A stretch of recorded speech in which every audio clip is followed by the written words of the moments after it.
Bismillahirrahmanirrahim. Allahumma salli ala Sayyidina Muhammad. Assalamualaikum warahmatullahi wabarakatuh. Okey, Alhamdulillah kita sambung bab 7 ketaksamaan linear bahagian yang kedua. Cikgu harap anak-anak pelajar telah bersedia untuk belajar hari ini. Okey, mari kita tengok 7.2 kita akan belajar ketaksamaan linear dalam satu pemboleh ubah. Okey, apa yang mesti kita tahu ialah pertama, ketaksamaan linear dalam satu pemboleh ubah ialah ketaksamaan yang melibatkan satu pemboleh ubah sahaja. Contohnya X ke, Y ke, Z ke, K ke, satu pemboleh ubah sahaja. Dan kuasa tertinggi dia ialah 1. Okey, kuasa tertinggi bagi pemboleh ubah itu adalah 1. Okey. Mari kita tengok contoh. Okey, contoh soalan A. Okey, bentukkan satu ketaksamaan linear berdasarkan situasi yang berikut. Okey, dia bagi ayat, dia suruh kita bentukkan ketaksamaan linear. Okey, mari kita tengok, kita kena fahamkan ayat dia.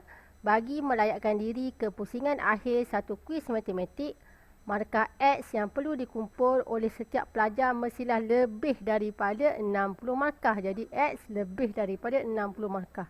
Okey, ini cara kita tulis. Okey, ini contoh yang kedua pula. Masa T minit yang diperuntukkan kepada setiap peserta pertandingan memasak adalah tidak lebih daripada 60 minit. Jadi T, okey, kurang dan sama dengan 60. Okey. Ini cara kita tulis.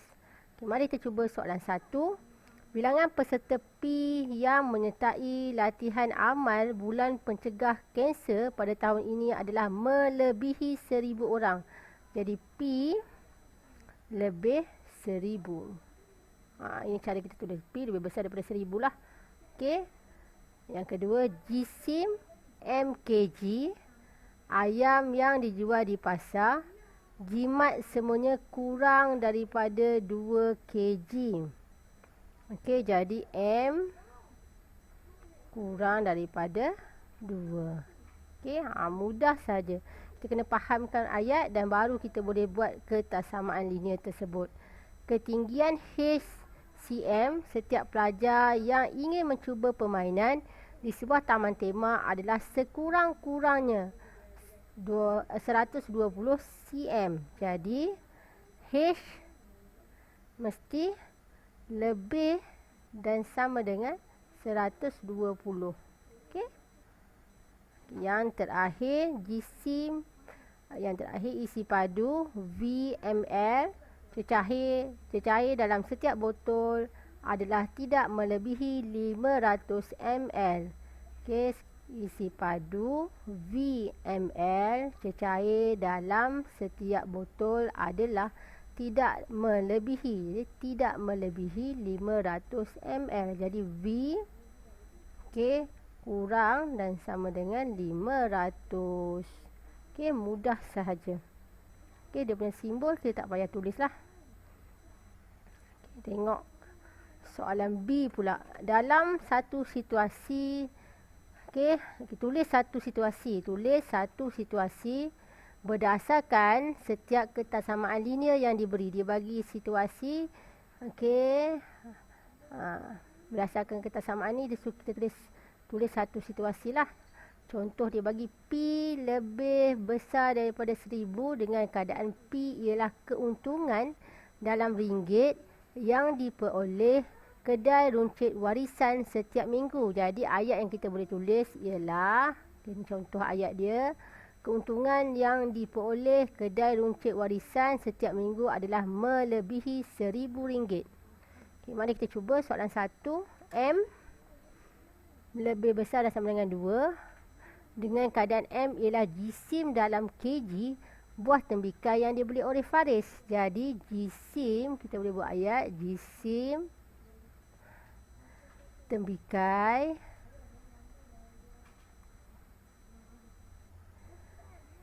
yang dibeli oleh Faris adalah sekurang-kurangnya 2 kg. Okey. Mari kita tengok contoh yang kedua. X lebih kecil dan sama dengan 30 dengan keadaan X ialah had laju dalam kilometer per jam bagi kenderaan yang melalui kawasan sekolah. Jadi, situasi yang boleh kita tulis ialah had laju bagi kenderaan yang melalui kawasan sekolah tidak melebihi 30 km per jam. Okey, ini contoh situasi yang boleh kita tulislah. Okey, yang ketiga, D lebih kecil daripada 15 dengan keadaan D ialah jarak dalam kilometer di antara rumah Khairul dengan pejabatnya. Jadi, jarak rumah Khairul dengan pejabat adalah kurang daripada 15 kilometer. Okey.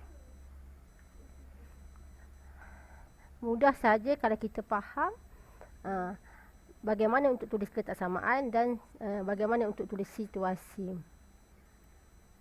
Okay, mari kita tengok soalan C. Soalan C ni ialah selesaikan setiap ketaksamaan yang berikut. Okey, sebelum ni kita belajar ada persamaan. Okey, contoh kita belajar bab 6. Masa kita belajar bab 6 dulu, persamaan linear. Kita belajar X tolak 5 sama dengan 12. Okey, simbol ni sama dengan. Dalam ketaksamaan, simbol telah jadi sama ada lebih kecil, lebih besar.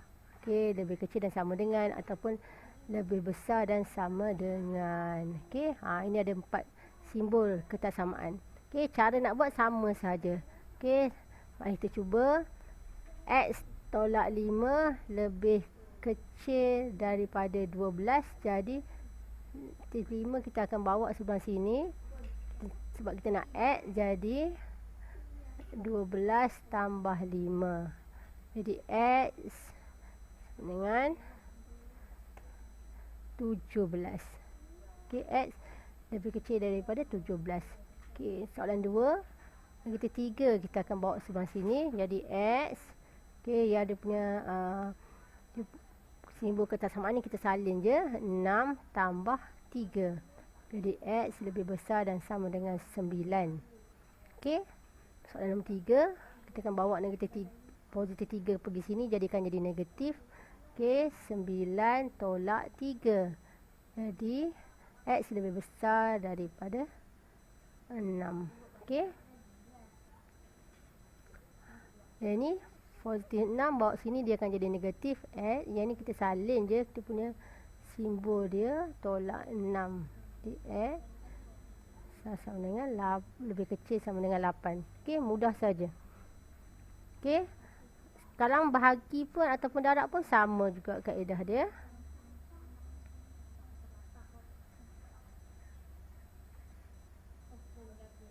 Okey. Jadi yang ni X 16 bahagi 8. Okey, sebab ni 8 darab X ni. 8 darab X ni sama dengan 8 darab X. Okey, 8X ni 8 darab X lah. Kita bawa sini dia akan jadi bahagi. Okey. Jadi kat sini X lebih kecil dan sama dengan 2. Okey.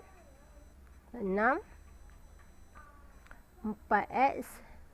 Okey, jadi X negatif 18 bahagi 4. Jadi X lebih besar daripada 9 negatif 9/2. Ataupun X lebih besar daripada 4 1/2. Okey, mudah sahaja. Okey, kalau kita tengok betul-betul, dia sangat mudah. Okey, kita tengok soalan yang ke-7. Jadi sekarang ni ada sedikit yang kita perlu highlightkan. Okey, ialah songsangkan tanda ketaksamaan apabila dibahagi dengan nombor negatif.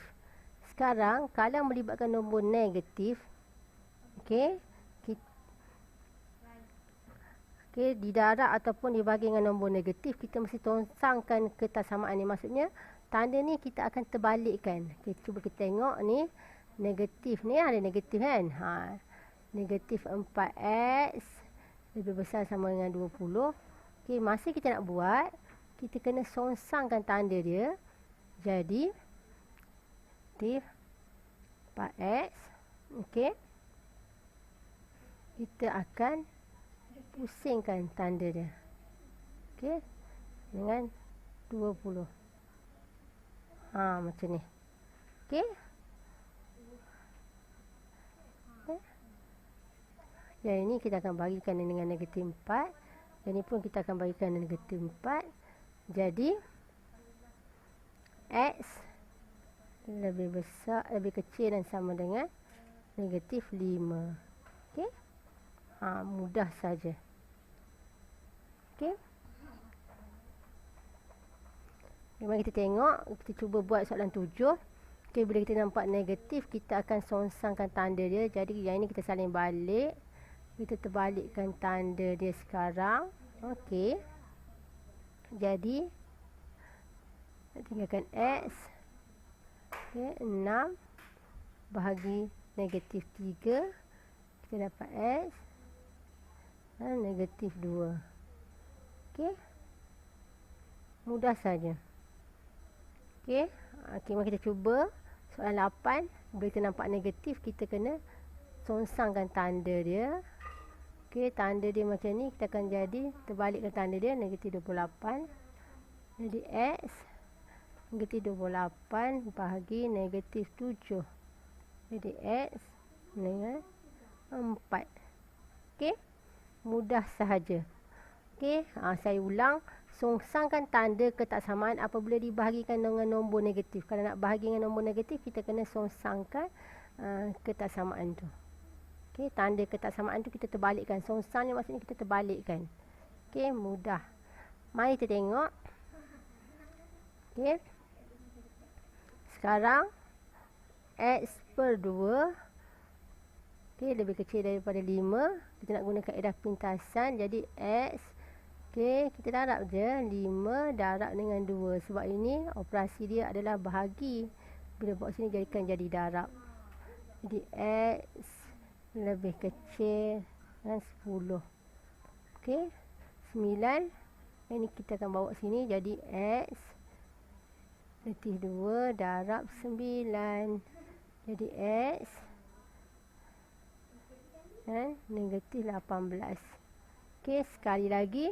Untuk yang ini, kita kena ingat, songsangkan tanda ketaksamaan apabila didarab dengan nombor negatif. Maksudnya bila darab ataupun bahagi dengan nombor negatif, kita kena songsangkan dia punya simbol dia.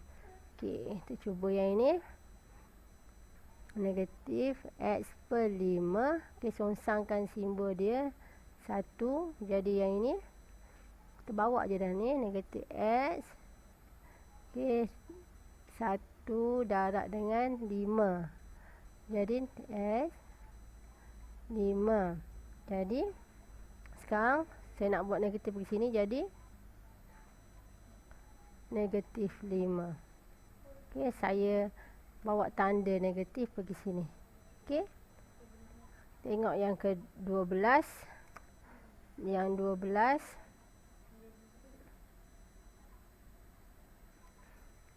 Okey, 6 kita nak buat pergi sini. Jadi negatif X. Kita balikkan tanda ya. Negatif 2. Darab dengan 6. Jadi negatif X. Negatif 6, 12 lah. 12. Jadi X dengan dengan 12. Okey. Saya tukar tanda, saya potongkan. Okey, jadi macam ni. X lebih kecil dan sama dengan X lebih kecil daripada 12. Okey. X lebih kecil daripada 12. Mudah saja. Saya harap anda cuba buat sebab dia sangat mudah. Sama seperti kita belajar sebelum ini dalam persamaan linear, cuma kali ini kita ada tanda ketaksamaan. Dan ingat, bila kita darab ataupun bahagi dengan nombor negatif, dia punya ketaksamaan dia kita songsangkan. Disongsangkan. Okey, ni ketaksamaan ni kita akan songsangkan. Kalau melibatkan soalan darab ataupun bahagi dengan nombor negatif. Okey, itu tips yang perlu kita ingat. Okey. Okey, yang terakhir, cikgu tinggalkan dengan satu kata motivasi. Jangan berhenti belajar. Semakin banyak kita belajar dan menuntut ilmu, semakin luas ruang kekayaan serta kejayaan hidup kita. Okay, InsyaAllah cikgu yakin anak-anak pelajar adalah anak-anak yang bersemangat untuk belajar benda yang baru. Okay, sekian. Terima kasih. Assalamualaikum warahmatullahi wabarakatuh.